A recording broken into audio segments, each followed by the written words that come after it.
Hello दोस्तों, welcome to our YouTube channel Saksham India.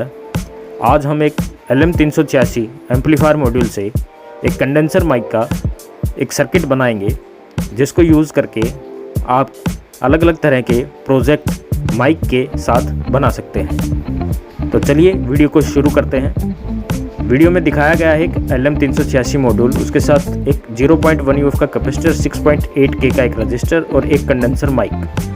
इसी की हेल्प से सारा कार्य इस वीडियो में आपको देखने के लिए मिलेगा। ये एक 1 वाट का स्पीकर है आउटपुट के लिए। तो बिना देरी किए और बिना मेरी आवाज़ के वीडियो एंजॉय कीजिएगा। Thank you.